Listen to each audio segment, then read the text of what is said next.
महाराज पर प्रेम स्वरूप वंशी अवतार महाप्रभु श्री हित हरिवंश चंद्रजू महाराज लता भवन में विराजमान है। बहुत से ब्रजवासी जन और रसिक जन महाप्रभु के श्रीमुख से निकले हुए अद्भुत नित्य विहार रस की जो सिद्धांत और कैसे हम इस रस का अनुभव करके पचा सके, कैसे हम इस रस का जो नित्य विहार स्वरूप महाप्रभु प्रकाशित किए हैं अनुभव कर सके, इस सिद्धांत का वर्णन कर रहे हैं। मुख्यतया नवलदास जी विराजमान हैं, जिनका जन्म रेवाड़ी में दूसर कुल वैश्य कुल में हुआ। बाल्यावस्था से ही प्रभु के चरणारविंद के अनुरागी हैं। श्री वृंदावन आए थे कि हम कुछ दिन दर्शन करके सत्संग करके वापस चले जाएंगे, पर महाप्रभु हरिवंश चंद्रजू के दर्शन हुए, उनके श्रीमुख की वाणी सुनी और सदा सदा के लिए महाप्रभु के हो गए। विरक्त रूप होकर के महाप्रभु के आंतरिक हृदय में स्थित होकर के, अर्थात जो महाप्रभु की हृदय की रसमय स्थिति है उसको अपने हृदय में उतार करके बहुत से जीवों को इन्होंने रस में निमग्न किया। ऐसे महामहिमा में प्रतापीय महापुरुष हुए कि बादशाह इनके प्रताप से परास्त हो गया। उस समय बादशाह हुमायूं था। थोड़े थोड़े ही वर्षों में बादशाह बदलते रहे। जिस समय महाप्रभु वृंदावन आए और नवलदास जी से वार्ता कर रहे थे, उस समय बादशाह हुमायूं था। ये नवलदास जी एक एक वचन महाप्रभु के अपने हृदय में धारण किए। जो अपने मन को प्रभु में लगाना चाहता है वो शास्त्र और महापुरुषों के वचनों को ऐसे श्रवण करता है जैसे चातक स्वाति के बूंद को। हमारा लक्ष्य दृढ़ न होने के कारण हम सुनते हैं और विस्मरण हो जाता है। सच्चा श्रोता वही है जो श्रवण करके तत्काल उसको अपने आचरण में उतारे। श्रोता सोई परम सुजान सुनत चित रति करे, सुनते ही रति हो जाए, ऐसे श्रोता श्री नवलदास जी महाराज। महाप्रभु ने बताया कि हमारे वृंदावन प्रेम रस की प्राप्ति के लिए पहला भाव यह है कि हमें वृंदावन का आश्रय और वृंदावन का वास स्वीकार करना चाहिए। यदि वास ना हो तो अपने जीवन का परम लक्ष्य वृंदावन का चिंतन बना लेना चाहिए। वृंदावन ही हमारा आराध्य देव है, वृंदावन ही हमारा परम विश्राम है, वृंदावन ही हमें अद्भुत रस का अनुभव कराएगा। पूर्ण वृंदावन के अनन्य होना यह हमारे वृंदावन नित्य विहार रस का सिद्धांत है। दूसरा, हमारे आठों पहर से शरीर से जो चेष्टाएं हो वो केवल पियालाल की सेवा के निमित्त से हो। आप गृहस्थ हो या विरक्त हो, गृहस्थ हो तो जो भी चेष्टाएं हो, व्यापार नौकरी आदि, सब श्री जी के लिए करें। अन्य किसी देवी देवता पितर श्राद्ध आदि इनकी आस्था हृदय में न रखे, आठों पहर श्यामा श्याम के चरणारविंद की सेवा का भाव लेकर ही सारी चेष्टाएं करें। किसी भी कामना से प्रेरित होकर किसी अन्य का आश्रय न ले। यह हमारी रस उपासना में सबसे बड़ी बात है। पूर्ण अनन्य, अनन्य उत्कृष्ट व्रतधारी नाभाजी ने महाप्रभु को कहा। जब तक हम अनन्य नहीं होते, देखो ये तो वृंदावन नित्य विहार रस की बात है। जगत गुरु भगवान श्री कृष्ण चंद्र ने गीता में कई बार मांग की है अनन्यता की। अनन्य चिंतयन्तो माम, प्रभु ने अनन्य चेता सततम, बार बार अनन्य शब्द आया है। प्रभु को बहुत प्रिय है अनन्यता, दूसरा कोई है ही नहीं। तो भगवत कृपा से जब हमें मूल बात बैठ गई हृदय में, श्रवण करने को मिली और स्वीकार कर लिया कि सबके मूल प्रभु ही हैं और प्रभु के हृदय का प्रेम ही प्रियाजू है, कोई दो थोड़ी है, तो हमें पूर्ण अनन्य हो जाना चाहिए श्यामा श्याम के। जब कोई श्यामा श्याम की प्रगट सेवा विराजमान करके और नाम रटन, पहला है वृंदावन धाम का आश्रय, वृंदावन धाम का वास, दूसरा है प्रगट सेवा विराजमान करना। प्रगट सेवा में अरुचि नहीं होनी चाहिए। हमारे रस की सिद्धि ही प्रगट सेवा से होती है। प्रगट में या नाम सेवा विराजमान करें, या श्री विग्रह सेवा विराजमान करें, या छवि सेवा विराजमान करें, अर्थात चित्रपट, कोई ना कोई सेवा जो आपको सहज बड़े जरूर विराजमान करे। बिना सेवा के हमारा ये जो रस सिद्धांत है ये उतरेगा नहीं हृदय में। दासत्व सेवक भाव तभी दृढ़ होता है जब हम सेवा विराजमान करते हैं।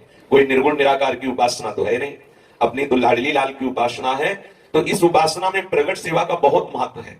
जो परम विरक्त महापुरुष हुए हैं उन महापुरुषों की भी जीवनी में पाया गया कि वो प्रगट सेवा विराजमान किए थे। पदार्थ न होने पर भावना करते थे पदार्थ की। यही हितधाम में ही कई ऐसे महापुरुष हुए हैं विरक्त जो परम वैराग्य भावना से युक्त थे, पर जब लाडली लाल की सेवा में तो कई दोने ऐसे रखते और भावना करते कि एक में खीर है, एक में कढ़ी है, एक में फुलका है, एक में अमुक पदार्थ, और खाली दोनों में जल भरा हुआ है। बड़ी दैन्यता से कि हे लाडली देखो हम अकिंचन किसी योग्य नहीं, आप भोग आरोगो। तो उनको अनुभव में आता कि श्री जी भोग पा रही है। श्री जी भाव की मुखी है, पदार्थों की नहीं।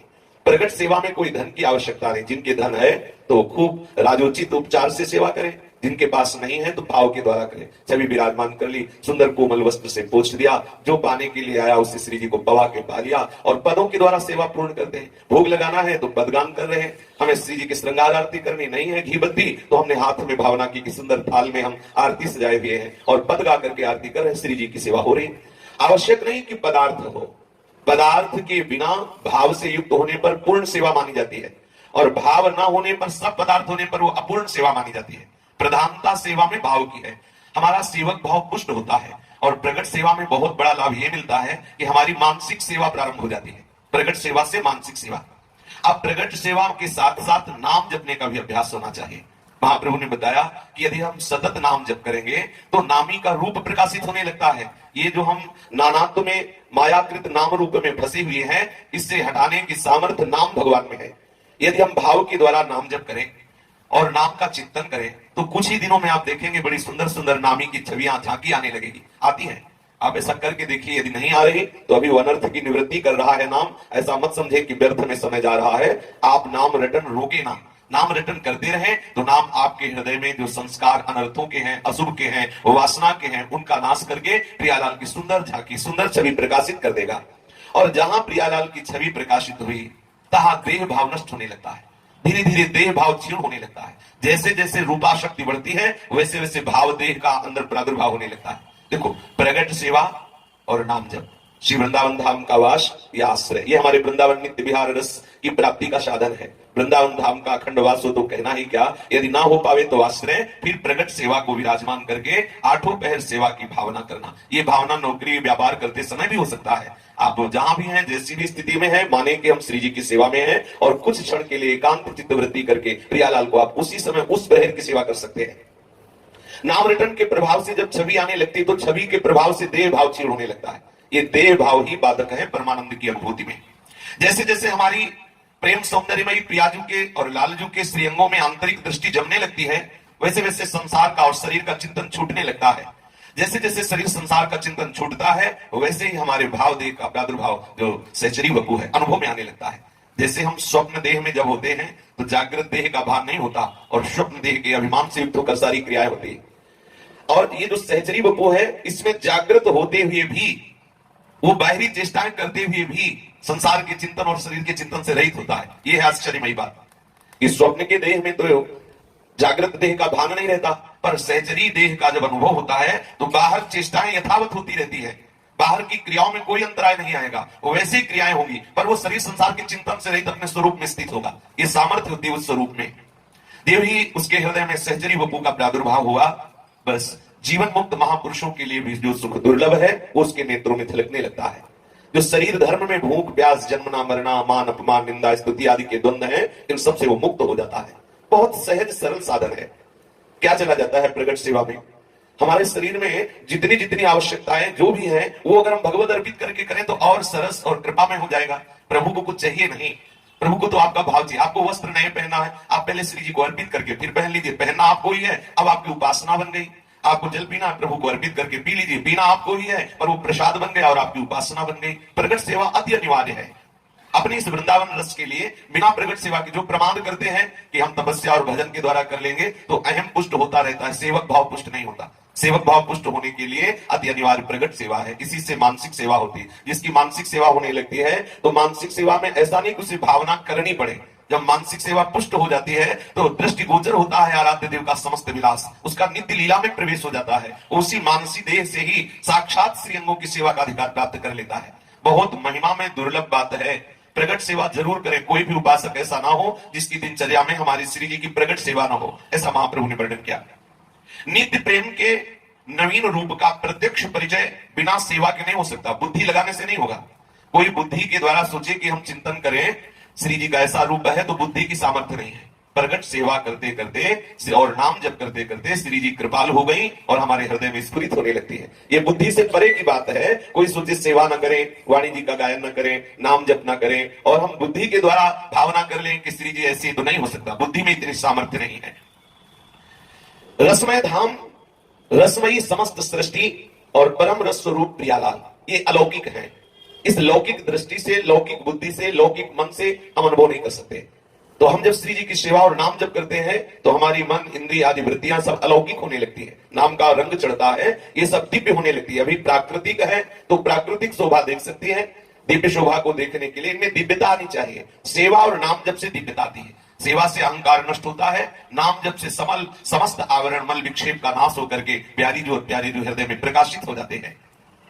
इस सृष्टि को समझने के लिए कोई कितना भी बड़ा विद्वान हो, वो अपनी विद्या बुद्धि के द्वारा नहीं समझ सकता। वृंदावन नित्य विहार रस की बात, बिना प्रेम रस का स्पर्श हुए हृदय में कोई नीरस होकर के इस रस का अनुभव नहीं कर सकता।